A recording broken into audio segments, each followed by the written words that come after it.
우리는 지난 시간에 사탄의 역사도 있었지만 예수 그리스도를 통해서 우리에게 주시는 하나님의 은혜는, 하나님의 영향력은 더욱더 차고 넘친다라고 하는 것으로 말씀을 받았습니다. 그 연장선상에서 예수를 통한 그 영향력을 우리가 되새김질 할 건데요. 특별히 오늘 주신 말씀에 보면 두 번에 걸쳐서 왕노릇이라고 하는 말씀이 기록되어져 있어요.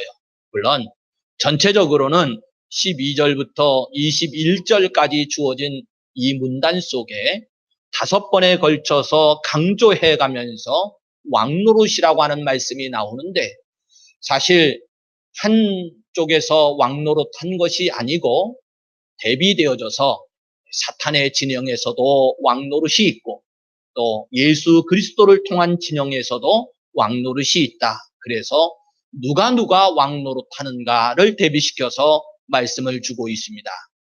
다시요, 사탄의 진영 속에서는 사망이 왕노릇하고 있지요. 그런데 다른 하나는 은혜와 의의 선물을 넘치게 받은 자들, 곧 저와 여러분들이 왕노릇한다, 이렇게 말씀해요. 이 말씀은 굉장히 성경의 전체적인 맥 속에서는 중요한 말씀인데요. 이 왕노릇이라고 하는 이 원어적 뜻은 다스린다, 지배한다, 이런 뜻을 갖고 있거든요. 그런데 성도 여러분, 우리가 이미 잘 알고 있지만 원래 하나님께서 창조하시고 이 다스리는 권세를 누구에게 주신 겁니까? 저와 여러분들, 하나님의 자녀된 백성들에게 다스리는 권세를 주셨잖아요. 창세기 1장 28절에 모든 생물을 다스리라. 그런데 하나님의 형상대로 지음을 받은 우리 사람이 이 왕노릇하는 복을 지켜가지를 못하고 안타깝게 사탄의 노예로 전락하고 말았습니다. 그뿐만 아니라 오늘 이 시대 속에서도요, 저와 여러분들이 경각심을 가지고 길을 세워서 봐야 될 말씀이 있어요. 베드로전서 2장 9절 말씀에 가보면 예수 그리스도의 구속, 곧 속량으로 말미암아 너희는 택하신 족속이요 왕 같은 제사장들이라고 분명히 말씀해주고 있음에도 불구하고 잃어버렸던 이 왕권, 다스리는 권세를 저와 여러분들에게 분명히 회복시켜 주셨음에도 불구하고 오늘 저와 여러분들이 왕노릇을 하고 있습니까? 여기에 많은 의구심이 들어가고 있는 거예요. 다시요, 오늘 말씀 속에 한 사람의 범죄로 말미암아 사망이 그 한 사람을 통하여 왕노릇하였은즉, 그러면서 너무나도 안타까운 소리가 성경에 기록이 되어져 있어요. 지금 이런 겁니다. 이 한 사람, 아담의 범죄가 어떤 결과를 가지고 왔느냐. 그런데 여기에서 멈추면 절망이겠지요. 그런데 성경은 여기에서 멈추지 아니하고 바로 이어서 또 한 사람으로 오신 예수 그리스도의 은혜는 우리에게 어떤 영향력, 무엇을 가져다 주셨느냐, 이것을 대조해서 설명해주고 있는데요. 차곡차곡 진행해 보십시다. 한 사람의 범죄로 말미암아, 인류의 시절 아담의 범죄로 말미암아서 어떤 결과를 가져오게 되었는가. 원래 하나님께서 창조해 놓으신 이 세계는요, 하나님이 다스리시는 하나님의 나라였습니다. 우리가 애타는 심정으로 하나님의 나라의 건설을 말하고 있는데, 하나님의 나라를 확정시켜가는 일에 쓰임받아야 된다고 말하는 교회의 최고의 사명이 하나님 나라를 다시 세우는 것이라고 말하고 있는데, 이유가 무엇 때문입니까? 이미 하나님께서 세워놓으신, 하나님이 다스리시는 나라가 무너져버리고 훼손되었기 때문이잖아요. 그것을 오늘 성경이 콕 집어서 진단하면서 말씀하고 있는 거예요. 바로 인류의 시조였던 그 한 사람, 우리의 대표격이었던, 저와 여러분들이 부인할 수 없는, 우리도 그 속에 담겨져 있었던 그 한 사람, 아담의 범죄로 말미암아 하나님의 통치를 거부함으로 말미암아 죄가 들어오고 사망이 왕노릇하게 되었다 말씀합니다. 하나님께서 이걸 어찌 그냥 묵과해 주시겠어요? 앞에서 살펴본 내용이지만 하나님은 즉각적으로 반응을 보이십니다. 창세기 3장 15절에 여자의 후손은 내 머리를 상하게 할 것이요 그러면서 이미 하나님은 훼손되어 버려진 하나님의 나라를 회복할 것을 선언하셨어요. 그리고 그 연장선상 속에서 오늘 말씀을 보시게 되면 우리가 성경의 전체적인 맥락 속에서 흘러가고 있는 구속사적 관점, 하나님이 구속의 역사를 어떻게 이루어가고 계시는지를 분명하게 확인해 볼 수 있습니다. 다시 또 좀 볼게요. 그 한 사람을 통하여 왕노릇하게 하였은즉, 사망이 왕노릇한다라고 하는 이 말은 14절에서도 우리가 확인해 봤었습니다.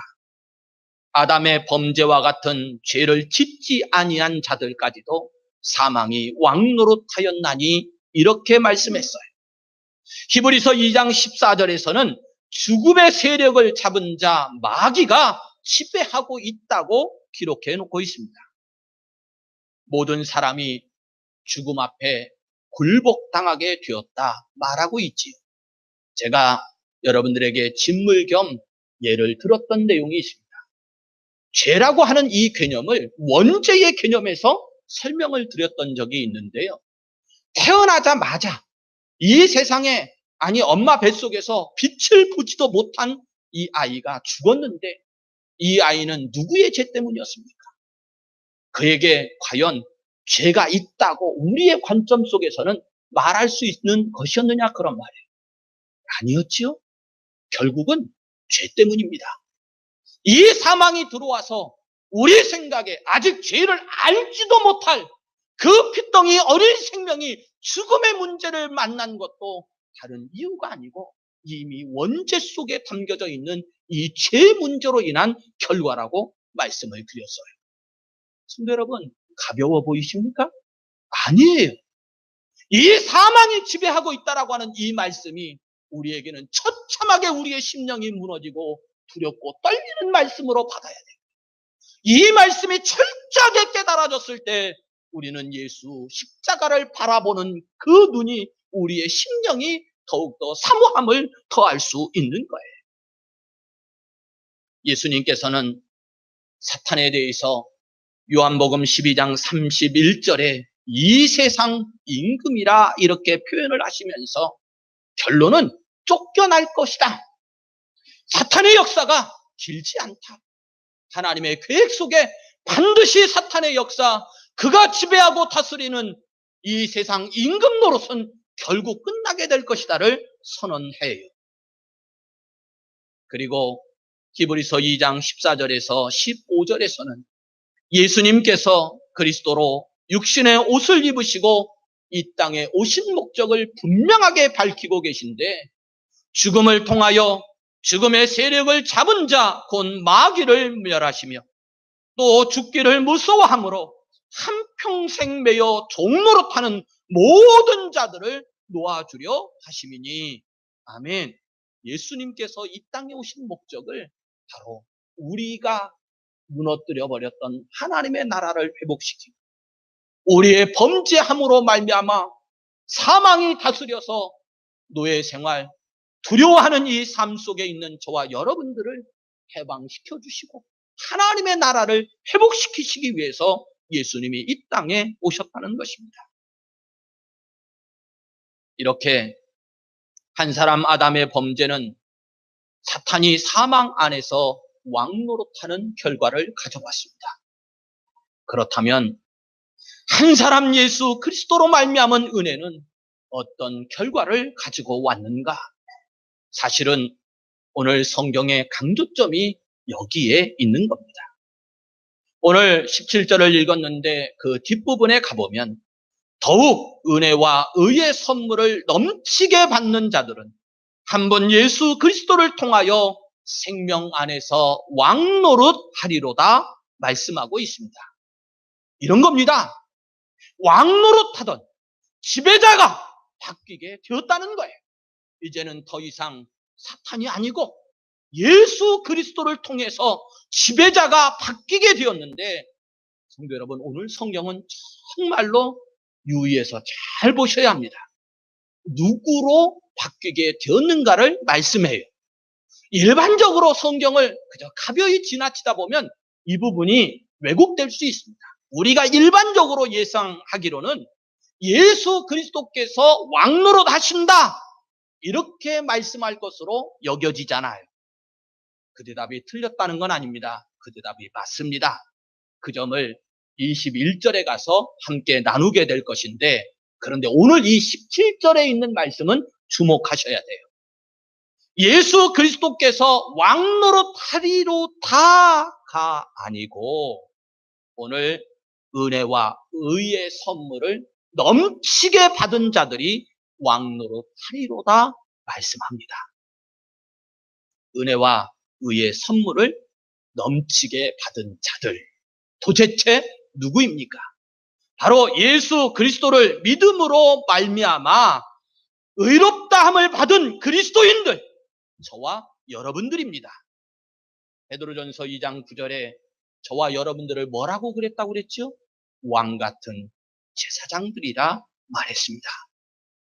예수 그리스도는 만왕의 왕이 되셨으며 의의 선물을 넘치게 받은 성도들 동안 예수 그리스도를 통해서 생명 안에서 왕노릇하리로다 말씀해요. 자, 그러면 이렇게 말해도 틀리지 않습니다. 더 이상 저희들이 사탄과 죄악의 노예로 끌려다니면 안 되니까 오늘 시간 강력하게 좀 나 자신에 대해서 선언하십시다. 내가 곧 예수 그리스도를 통하여 은혜와 의의 선물을 풍성하게 받은 저와 여러분들, 내가 곧, 성경은 뭐라고 말씀합니까? 왕이다, 왕노릇하리로다 말씀해요. 여러분, 더 이상은 이런 말을 좀 쓰겠습니다. 체면 구기지 마십시다. 왕인데, 우리가 왕인데 또다시 세상 속에서 노예처럼 체면 구기며 살아가야 되겠습니까? 지배하십시다. 하나님께서 허락해 주신 그 지배권을 이제는 회복하십시다. 이제 한번 선언해 보겠습니다. 다 손들을 준비하시고 가슴을 치시면서 내가 왕이다. 다시 한번 내가 왕이다. 기도하시겠습니다.